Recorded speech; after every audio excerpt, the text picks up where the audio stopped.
Hello, welcome everyone to this panel. I'm Felix Salmon of Axios. Thanks so much for coming out on this Wednesday morning. I don't know what time it is in Nairobi or in Japan, but we have a genuinely global international panel here with four fabulous panelists who I shall introduce in turn. To talk about basically the different creditors who are competing or cooperating, depending on how you look at it, in the global south, and what distinguishes them and how they think of themselves in contradistinction to each other.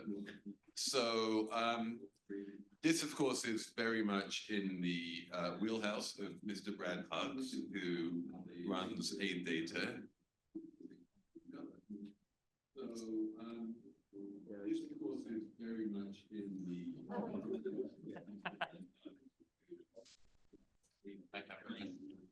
echo. Maybe the echo will go away. Maybe it won't. In any case, Brad, I would love to start with you. You have been looking at this whole world of capital flows and echoes. Can someone do something about that? Is that possible? The speakers need to mute. Okay. Speakers are not muted. So it might be. Oh. See if that works. Okay.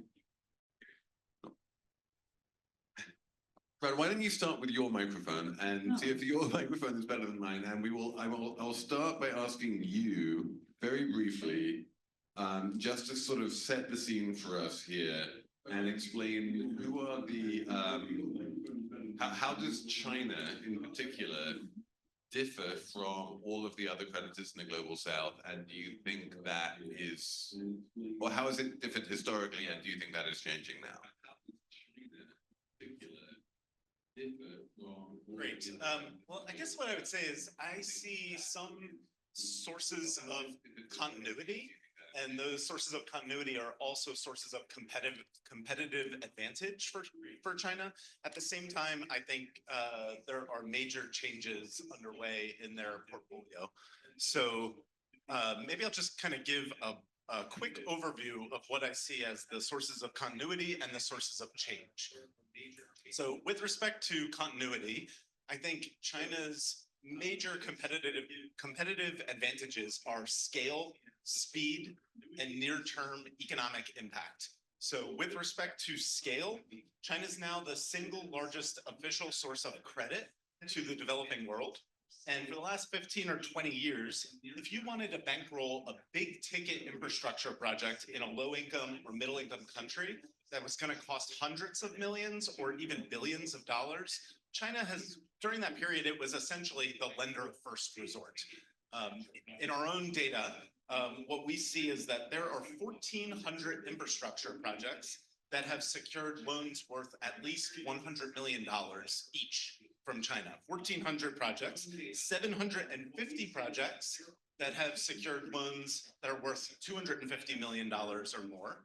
And finally, 163 projects that have received loans from China where each loan is worth more than $1 billion, right? So they've really sort of found a niche doing these big ticket infrastructure projects. Speed is the second major source of continuity and competitive advantage. They are very good at implementing these projects with lightning speed.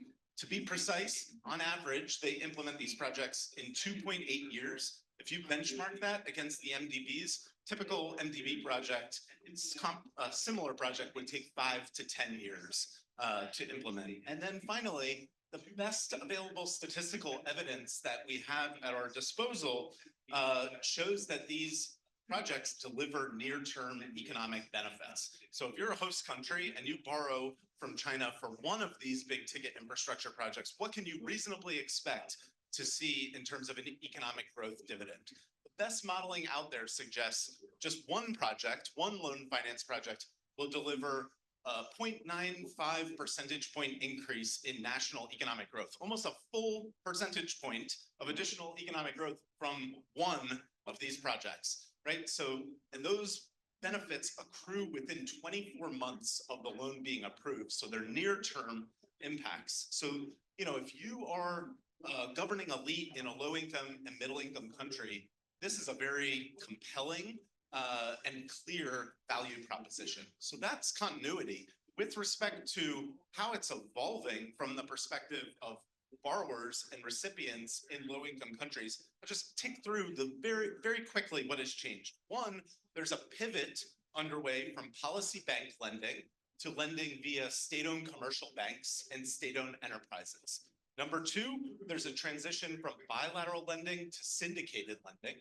Number three, there's a shift from full recourse sovereign debt transactions to limited recourse project finance transactions. Number four, there's a transition from US dollar denominated lending to RMB denominated lending. And that corresponds with a pivot from project lending to balance of payments or bailout lending. And then the last items are sectorally, there's a shift to lending for green technology and critical mineral projects. And then finally, we have a major source of change as opposed to continuity is China's now entered the era of debt reschedulings galore, right? They are really just now coming to grips with the reality that some of their biggest borrowers have solvency problems, not only liquidity problems, and that requires getting serious about debt rescheduling. And so just to be clear about this, when you say that the sheer scale of lending is an area of continuity, and you rattled off those astonishing figures about the hundreds of loans in the billion-dollar range, the money might be coming from different bits of China, but it is still coming. Like this whole idea that the BRI has kind of petered out, that's not really the case.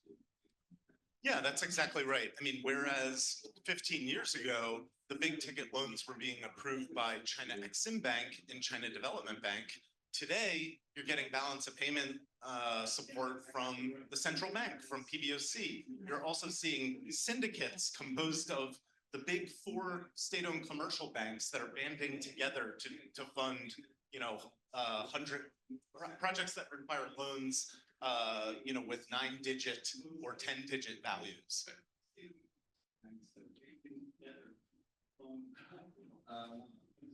Okay, so I'm very learning a lot. My fellow panelists on Zoom will be able to get anyway. I want to know the Shehan Semasinghe here, who is who has experience. Is he okay with microphone? So what I guess I'd love you to pick up a little bit on what Brad was talking about when it comes to constructions, but this is just what you were representing Sri Lanka. Oh, here we go. So yeah, you were representing Sri Lanka in structuring, which is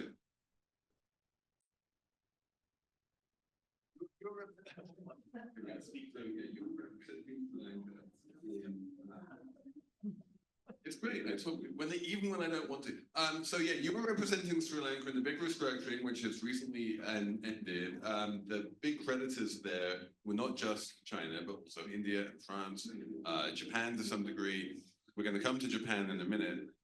But first of all, tell me, were you part of that transition from borrowing money from China and then trying to throw money at you to, oh, we can't pay this back, we need to restructure this, and now we're going to have to deal with you as a much perhaps tougher creditor when things go bad than you would expect it? Like, how did that tell me a little bit about that transition.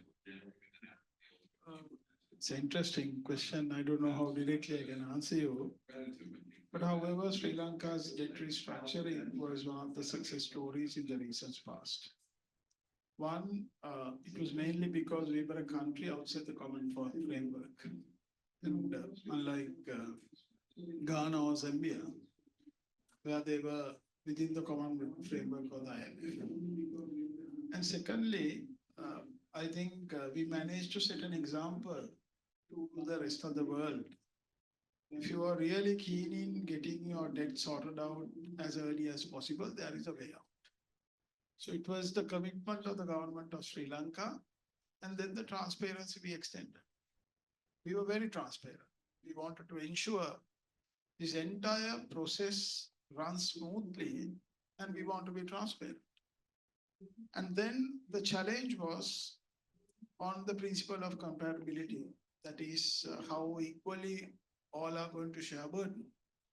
Because this had we had different instruments, and then we had to go through a domestic debt restructuring. But I think we managed to pull it out and ensure that we commence the entire process smoothly. To begin with, firstly, we spoke to the diplomatic community in Sri Lanka. The president briefed on the requirement and how we want help from the diplomatic community. And there, I think Japan stepped out first and offered their support to Sri Lanka. And from there onwards, the key milestone we had was during 2023 spring meetings in Washington, D.C., where the official creditor committee was launched. It was co-chaired by Japan, France, and India. And just to be clear, China declined to join, but they were an observer? Well, I cannot say exactly that China declined. China and all creditors were invited to join the official creditor committee.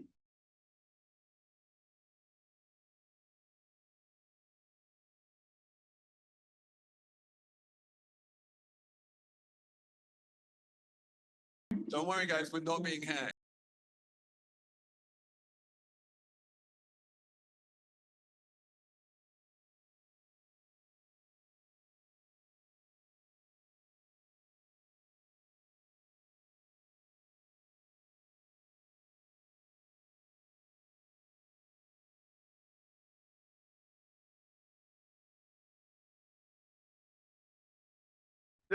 That was a quick message from our sponsor, McAfee. Go out and buy your antivirus Felix, I protection. forget. You will not get interrupted by YouTube ads. Congratulations. Felix, I forget your question also now. So yeah, the question was basically, you are a super interesting example or test case, I guess you might almost say, of dealing with bilateral creditors in a restructuring situation where you are dealing simultaneously with India and China as creditors. I don't think very many people have been in that situation. Obviously, these are the two sort of great superpowers of this century. How did they compare in your experience? How did you experience the difference between how they approached you? As I explained earlier, the official creditor committee was the key in resolving or restrained its sustainability. Now, China did not join the official creditor committee, but they were happy to bilaterally discuss and negotiate with Sri Lanka. There were two conditions. One was transparency on information sharing. And secondly, it was comparability of treatment, where every creditor gets an equal burden. So Sri Lankan government, we were very clear on adhering into these two principles, and the negotiations started from there onwards. And so to be explicit about this, when you're talking about transparency, obviously all of the creditors want to know where they stand in relation to everyone else. Again, just zooming in for the minute on India and China, would it be fair to say that India was more willing to be transparent about its debts than China was? I would say all creditors were transparent. Okay. And they appreciated the fact Sri Lanka showed in this manner on comparability of treatment. We had certain concerns on how these parameters could be explained and how the commercial creditors are taken into the parameters on comparability of treatment, and then how the domestic debt process comes into play. So for that, we had legal and financial advisors, and we were very well supported and coordinated by the Paris Club Secretariat. India also joined hands with the Paris Club Secretariat, even though India was not a part of the Paris Club membership. And then China negotiated on behalf of outside the OCC. But initially, there were certain information sharing matters became challenging. But I think after discussing and being open to all parties, we managed to pull through. You did, and I mean, you successfully restructured, which is never easy, and congratulations on that. But I want to move now, that this is like 8 fingers and toes being crossed. You don't know if this is going to work, but let's try it. Kajitani, you are in Japan, and I'm not sure what the lag is here, but can you just tell me, since you study not only the Japanese aspect, but also the Chinese aspect, tell me how you see what Brad was talking about, which is basically the way in which the different sovereign powers are competing with each other to provide credit and aid and development assistance. And how does Japan in particular compete, or can it compete with the sheer power of China? Okay. I'm from Kobe University, and I'm focusing on the contemporary Chinese economy. So, of course, I will talk about the Japan's perspective of to the how we understand China's foreign policy. But I think today, China's foreign aid policy is quite closely related to the problem of overcapacity of the production in the China inside. And we understand the Belt and Road Initiative also as a mean of the resolving overcapacity and the making up for the lack of consumer demand in China. And so, however, as you know, the BRI has reached a turning point recently, especially after the peaking in the 2016 amount of the new loan to the emerging countries from the China has been decreasing. And so I think one of the factors which has a Chinese government suddenly turned its attention inward is while yuan was strengthened in the early 2010, and now this yuan has weakened. The second factor is that the risk of developing countries defaulting on their debt has become more apparent. Researchers pointed out, some researchers pointed out that the proportion of China's foreign loan to borrowing countries in debt crisis has dramatically increased. And the third factor is the impact of the war in Ukraine. After the war began, Western countries froze Russia's overseas assets, which has a shocking situation for China. Some researchers also state that China's overseas investment boom will hit a serious obstacle due to such wars. And recently, around 2019, as I understand, Chairman Xi Jinping began to set a new direction for the BRI. This was a shift towards high quality development. Such shift towards focusing on the quality, such as green investment and innovation, was announced. For example, the Beijing University Professor Huang Yiping has proposed a plan to provide developing countries with a large loan, have them accept imports of the such as new so-called neutral products such as electric vehicle and solar panels. Professor Huang has positioned this as implementing as a Chinese version of Green Marshall Plan. However, I think this kind of Green Marshall Plan will be difficult to realize. This is because China's lending to the emerging country has already reached its limit. It will be difficult for China to lend money to buy electric vehicle or some panels. And furthermore, the concern that China's foreign aid could lead to a premature deindustrialization can't be dismissed. In recent days, we have seen a widespread phenomenon in which the percentage of the secondary industry, particularly manufacturing to the GDP, has declined, even though emerging countries have not yet reached the income level of developed countries. This phenomenon is called as a premature deindustrialization by the economists such as Danny Roderick.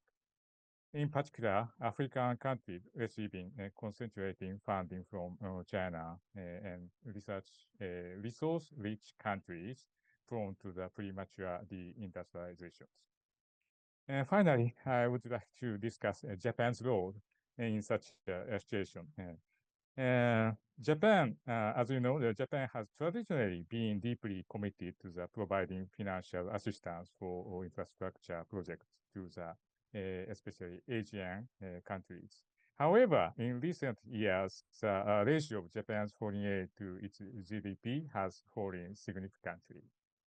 China has been taking market share away from Japan, particularly in the infrastructure sectors. I think this is due to Japan's long-term economic stagnation, known as a lost 30 years.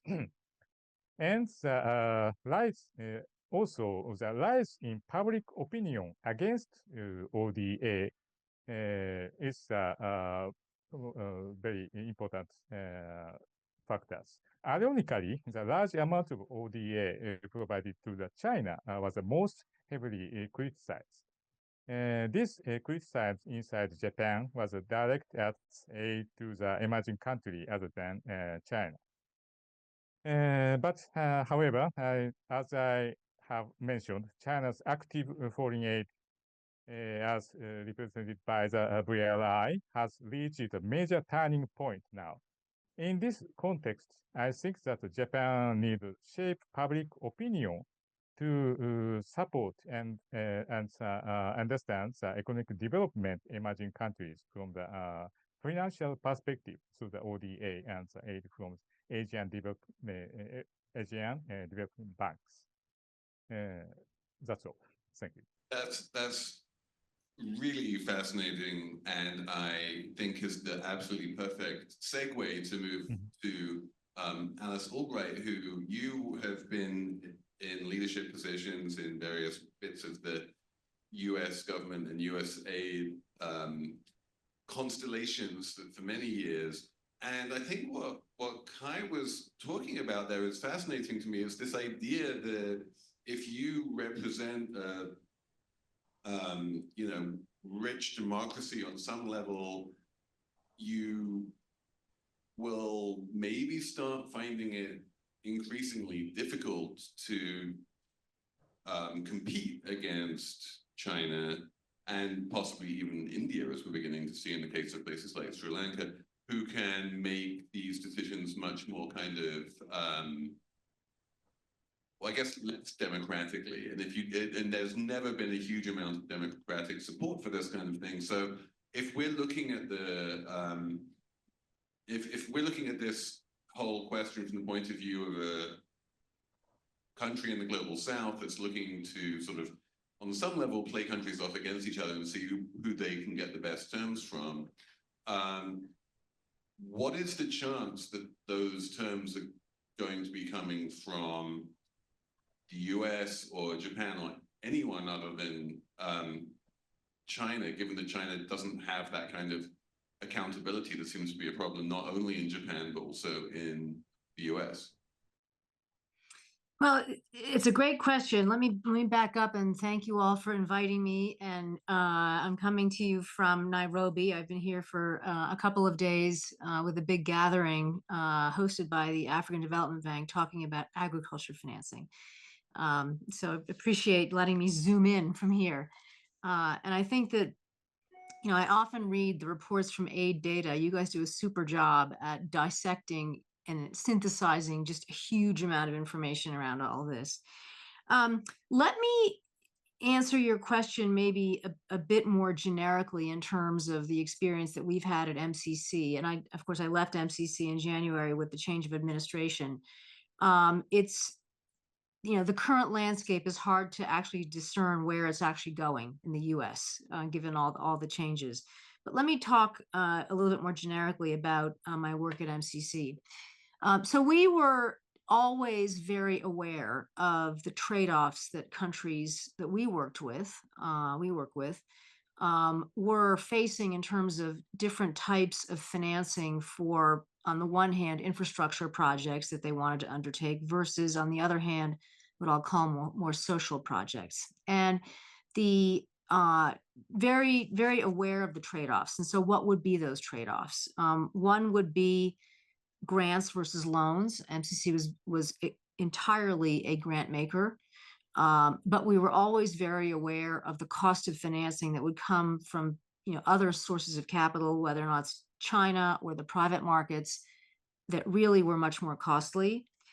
Another thing we really took into consideration was the, you know, the alignment of the places that MCC would be investing with what the government's priorities were, and that was a very important trade-off decision for countries to make. The question that you touched on really got to the question of eligibility. And MCC was founded by President Bush in 2004, very much on the concept that economic growth and being a democracy would go hand in hand. You know, that would mean, you know, elections, it would mean investing in people, it would mean voice for civil society. And that construct was chosen for two reasons at the time. One was that there was a lot of evidence to show that economic growth and democracy and trying to fight corruption would go hand in hand. Of course, there are some big exceptions to that globally, but that was the idea. The second idea was that if U.S. taxpayer money was going to be used, that we ought to have some values-based consideration and finance countries that were trying to be democracies like ours. And so it was that question that did pose trade-offs, because for working with MCC, it would be a grant, it would be long-term, it would take the form of a treaty, and given how the projects were structured, it was, and I won't go into all the detail there, what was eventually chosen as what we invested in, and the grants were $300 and $400 and $500 million, it would always align with what the government's own priorities would be around economic growth. But it came with eligibility considerations. And the trade-off that countries had is that, you know, there were other sources of capital, China being, you know, the obvious one, which were faster but more expensive, but without the expectations that countries would remain on a democratic pathway. So the other thing that we were always very aware of is what countries would have available to them in the bilateral world, which increasingly, you know, if you were to measure it now versus going back to when, you know, the early 2000s, for example, when everyone was talking about MDGs and SDGs, the bilateral world has gotten increasingly conscious of what are its own self-interests and being a donor. And I think that we're going to continue to see this in whatever is the remainder of what comes out of any form of development activity out of this administration. We've already seen that in some of the criteria that are being discussed. But that's not just in the US. We're now seeing that in a lot of countries. Whereas the multilateral world is very different and does not take at the project level, it's more at the governance level, but does not take at the project level into consideration what are the individual priorities of the countries that are the providers of capital to a World Bank or an African Development Bank, for example. It's much more aligned with what is the collective view of what the board says. So the world has become the options for countries have become very clear, different, and stark. And I think the thing that is going to become even more of a factor going forward is cost, because I think there's a desire to have more and more development type of activity financed by the private sector, and cost of capital will be a big factor for consideration. Thank you. So I want to push you a little bit on this idea that the choices are becoming more stark. You've laid out the groundwork really clearly. You have places like the MCC that care very much about old-fashioned things like democracy. You have MDBs that Brad, like, just move much more slowly, and specifically are much less likely to be able to finish a project in which will like reap dividends for the government before the next election. You have China, which is always the elephant in the room, which has its own very idiosyncratic sort of aims and goals that it's trying to prosecute here. And I'm still fascinated. And then, yeah, as Kai was saying, like we have many other countries, many other bilateral countries. There's Japan, there's India. I guess my question for you is, from the point of view of a country that's facing these dark choices, to what degree are they really trade-offs? Do you need to just pick one and run with it? And to what degree can you attempt to just try and get as much as possible from as many different sources as possible? Well, the countries that we worked with at MCC clearly do not want to be pushed into one corner or another. And from a financial, so they don't want to be saying, we're only going to go with China, we're only going to go with a particular bilateral, we're only going to go with the multilaterals. And in fact, given how extensive some of the development needs are, they can't afford to do that. And they also don't want to become, and of course I'm making generalizations, but they don't want to become sort of subject to the broader geopolitical considerations. What they want to do is finance the development goals that they have set out for themselves, and they want to become self-sufficient. And so, but they are often faced with these trade-off choices. So I think the choices are actually quite real. And I didn't touch on speed. Speed is absolutely one of them. Another one is having to take into consideration environmental, social, ESG considerations. And there's a whole range of policy considerations that have to be thought about relative to speed and cost. Brad, have you, like, as the keeper of all numbers and data on this entire world, do you think He is. He is, it's true. He is. Is it fair to say that the US government in particular has historically basically said, look, we're giving out grants, so you can't get any cheaper funding than that, and you should be very grateful for not having to repay the loan, and it's not even a loan at all, it's a grant. And so obviously we're the best, and then they see countries just say, thanks, but I think we're going to go with some Chinese cash that's going to transform my economy much more effectively and much more quickly. Is cost of capital actually less important to these countries than the Americans maybe thought that it was? I think I would say it depends on the nature of the decision maker. So when politicians are making these determinations, I think the cost of capital is less important than when technocrats are making the decisions. So, I think of you alluded to some of the idiosyncratic features of Chinese lending practices. One of them is that they have really no qualms or compunctions about allowing presidents or prime ministers to be formally designated as project owners. And what that means, just to be clear, if you're a project owner for a big infrastructure project, it's your prerogative to set the implementation timeline for the project. So if you take the standard gauge railway in Kenya, President Kenyatta was formally designated as the project owner. He set the scheduled project completion date for 10 days before he stood for re-election. And guess what? That project was implemented on time. It hit the scheduled completion date right on the money. He cut the ribbon and he was reelected. And the pollsters after the fact quizzed the Kenyan public and said, you know, what did you credit the incumbent with? And they said his infrastructure accomplishments. That was number one. Well, what were his infrastructure accomplishments? The SGR, the standard gauge railway, was really the largest public infrastructure project completed since independence in Kenya. It was the biggest and most important project, infrastructure project completed during his tenure, and it was done with lightning speed.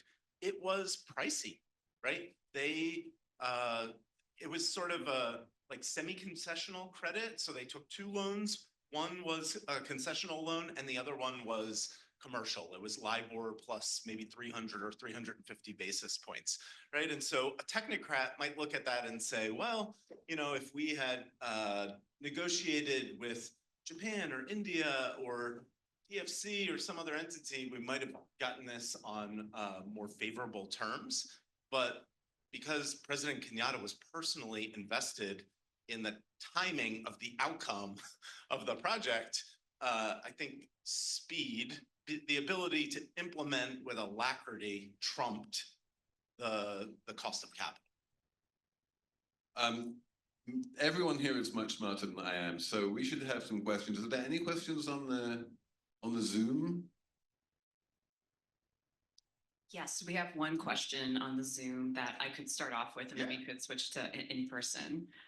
So this question is for any of the panelists. Could you talk about any potential changes with regard to how China is addressing debt repayment and resettlement? So in the past, there was a lot of attention to extending loan repayment terms. So as China comes to terms with developing countries having maybe solvency and liquidity issues, do you see other approaches emerging? I mean, Shehan, this one's for you. Well, I think when we face the crisis and when we emerge from the crisis, up to this particular point, there were certain concerns raised. And there were also different media articles on how one particular country is helping and how one particular country or countries are not helping. But I think if I share my honest experience, I cannot talk on behalf of any other country, but on behalf of Sri Lanka, we had support from all the countries. We did not, it doesn't mean that there were no challenges. There were challenges. Now, for example, we had, when it came to debt matters, we had different instruments. We had different creditors. For example, we had bilateral creditors, then we had private foreign currency bondholders, external commercial creditors, then syndicated loans, local holders of foreign currency bonds, other currency denominated debt. So different multiple instruments and multiple creditors. But I think it was us who negotiated well with all our creditors. So for that, I think the credit should go to all partners.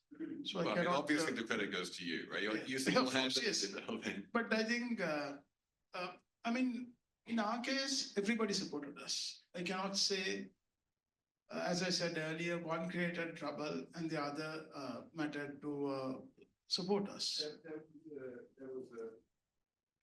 There was a vibe, let's say, a general feeling in the air that whereas historically it would be the external foreign currency bondholders who would be driving the hardest deal and would be pushing back the most and would be like the final obstacle to be overcome.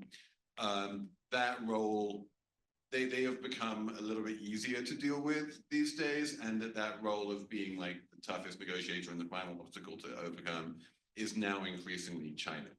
Would you agree with that assessment? But I think you need a proper mechanism to resolve this. Now, in our case, we had the official creditor committee. So the official creditor committee and the Paris Club Secretariat coordinated the entire process on behalf of Sri Lanka, which was a credible coordination. And even though China sat outside this creditor committee, China also negotiated with Sri Lanka and coordinated with Sri Lanka and the rest of the creditors well. Of course, once again, there were challenges in information sharing. We brought this to the notice of the government of China, which they also responded. I think it's fair enough for every creditor to know what your terms that you're trying to negotiate when you face restructuring. But however, what is on air, as you say, is not right when it came to Sri Lanka. That could be the reason why we managed to conclude our debt restructuring within a short span of 18 months. Brad, come in. Yeah, I just wanted to, if it wasn't clear before, this point should not be lost, that in Sri Lanka, there's two sort of data points that suggest China's approach, I think, is evolving in non-trivial ways. Number one is, even though China Exim Bank did not participate in the official creditor committee and they were a participant, they did ultimately abide by the comparability of treatment principle, correct? Right? That is a departure from the past, right? That's a sort of moving them closer to international norms. The custom before that was the go it alone bilateral negotiations without regard to the terms being agreed to with other official creditors. So I regard that as positive movement and helpful for speedy resolution of cases of sovereign debt distress. The other thing I would say is the other major creditor, Chinese creditor in Sri Lanka is China Development Bank. China Development Bank took a haircut, right?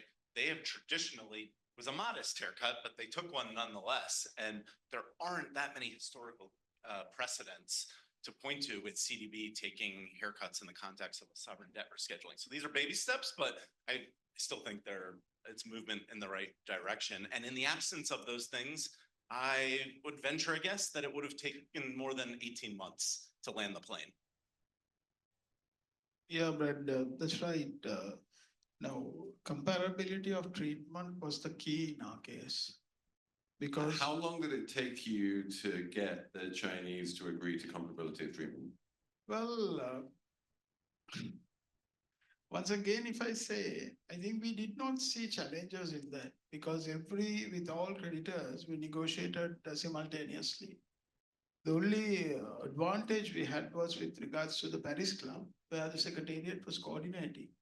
But the Chinese government also worked closely with the Paris Club Secretariat.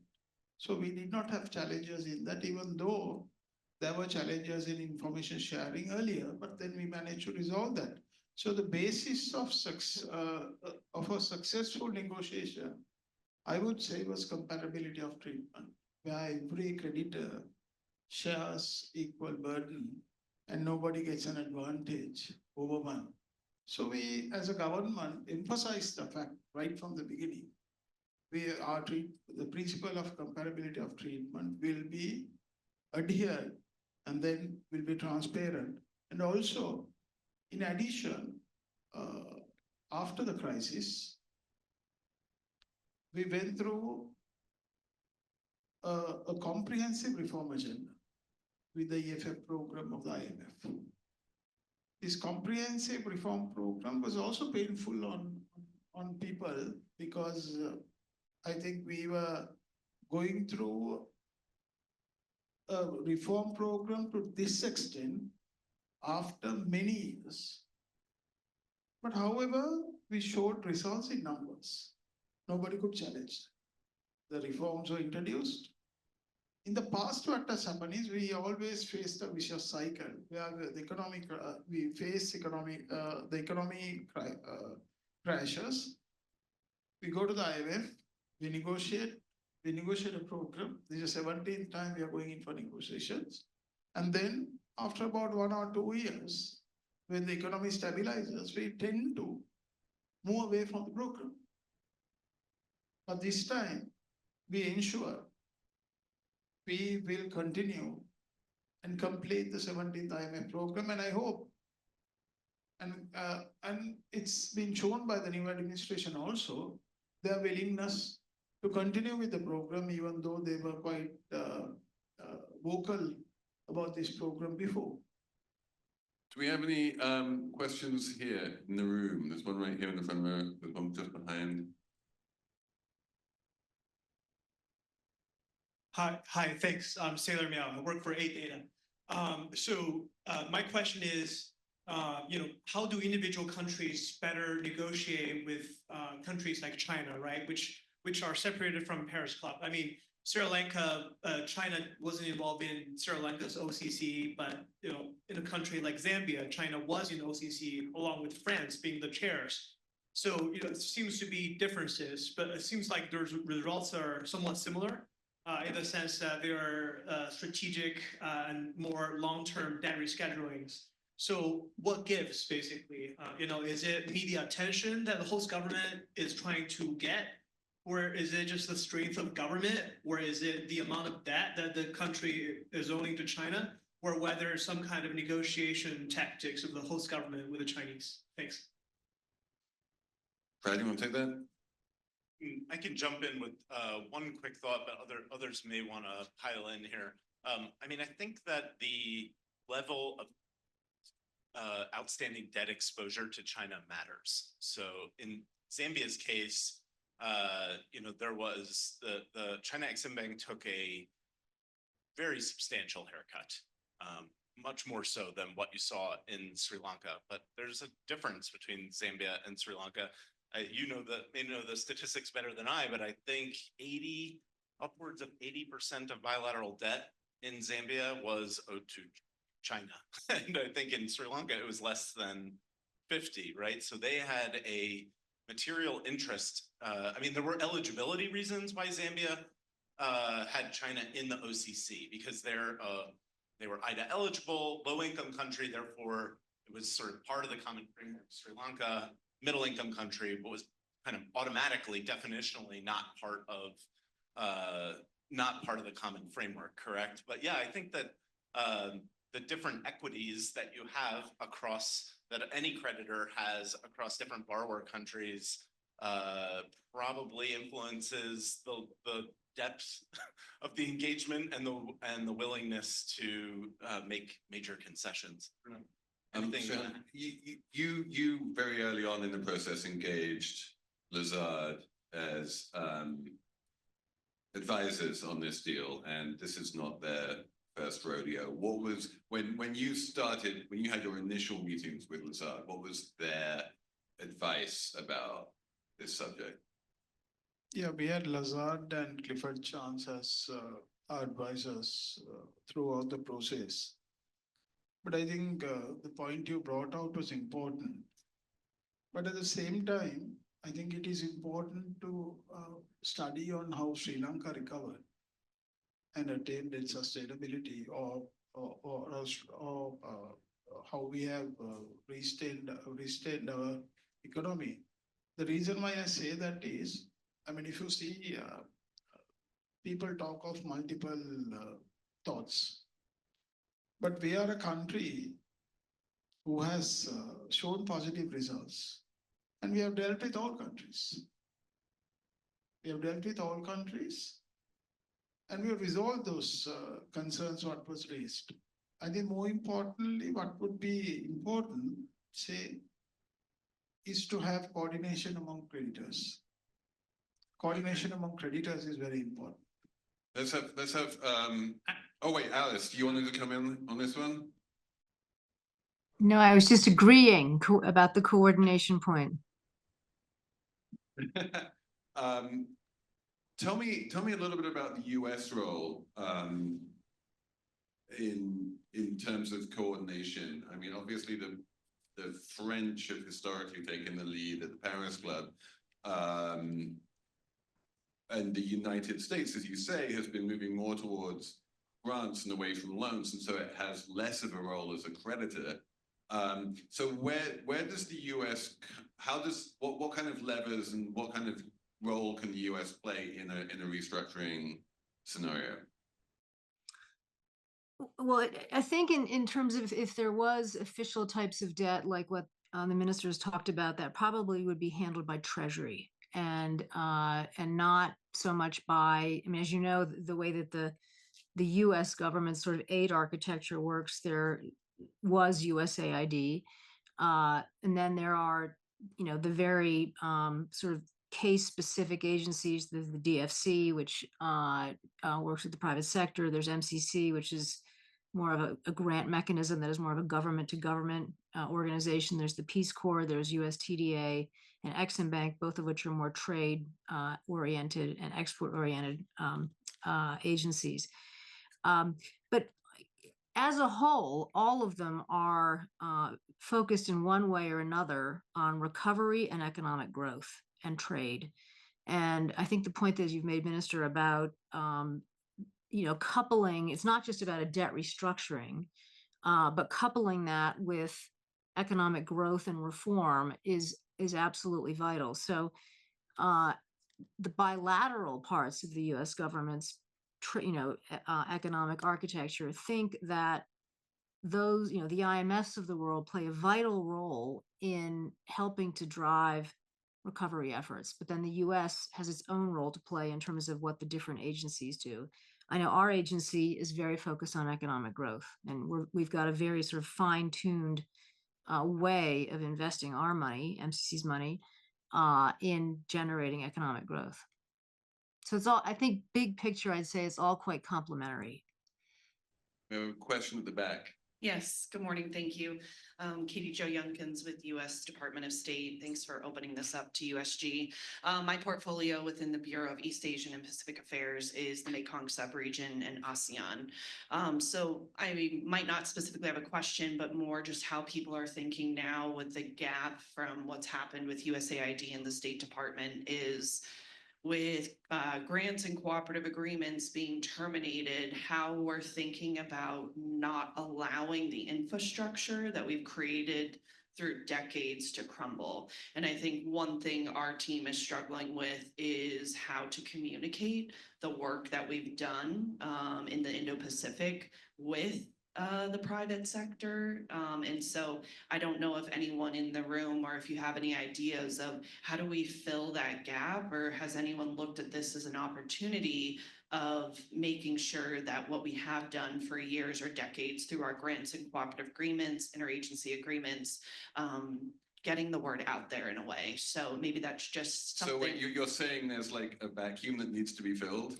Well, not so much filled, but the sharing of the information, right? So with foreign assistance, it's not so much from a State Department perspective. What we've done is just going in and given the aid. It's helping these organizations, whether they're US based or based in the ASEAN region, but build the infrastructure. And so they've come off of foreign assistance, but they were terminated too quickly.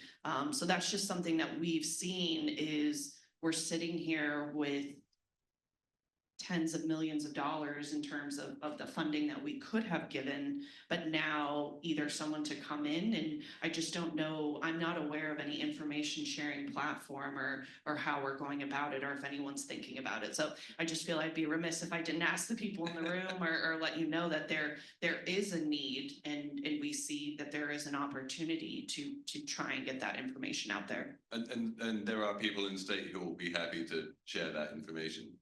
Like you. Yes. Kai, I feel like this is where Japan is going to come in and save the world, right? You can keep the flag waving, keep the information flowing.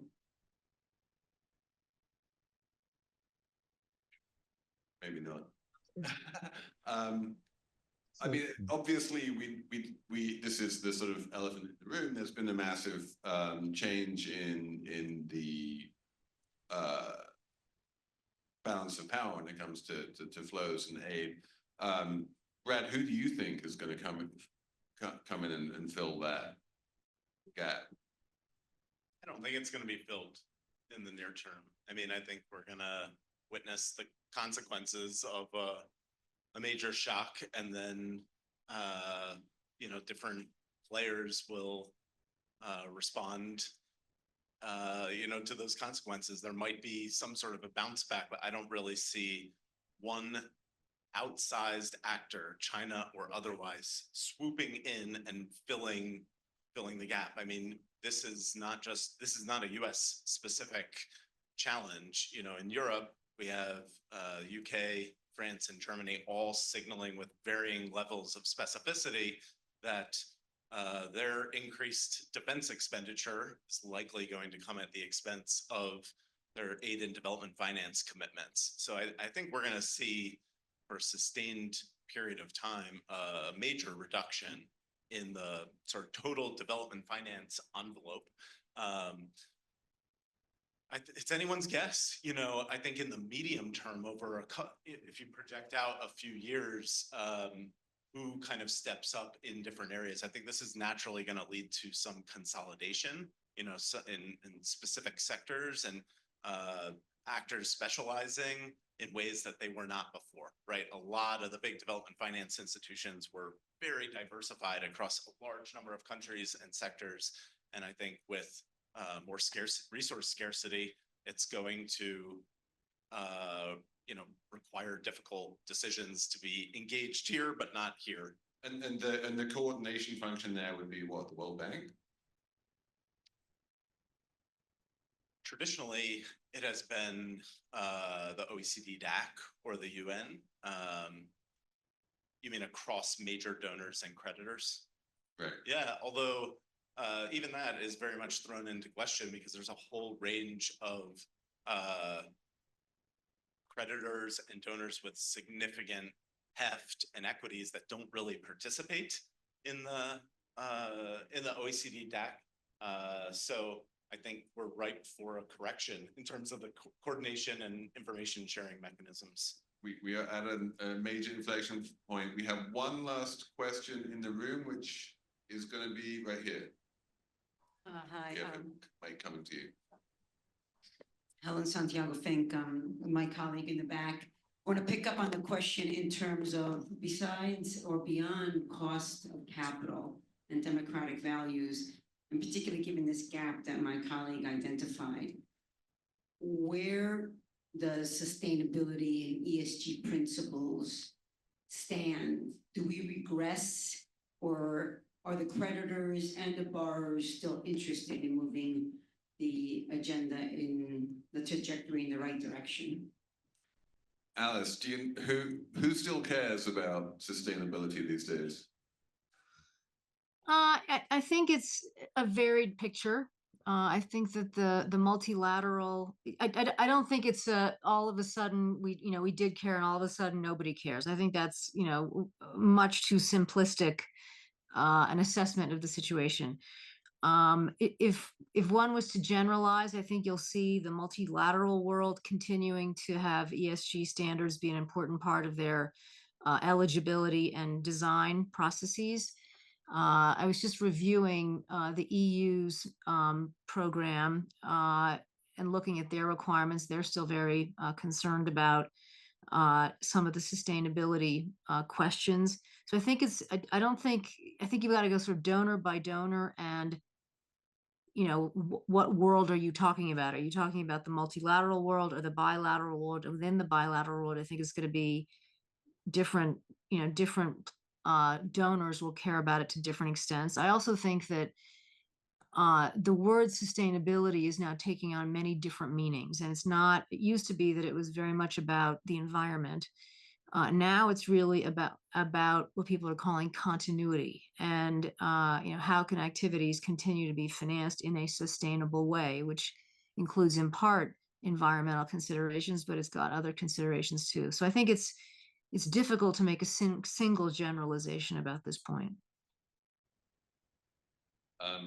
I think that is actually all we have time for. Thanks so much, everyone, for coming out. It's been a fascinating discussion, and thanks very much for especially the Zoom participants coming in from Japan and Kenya.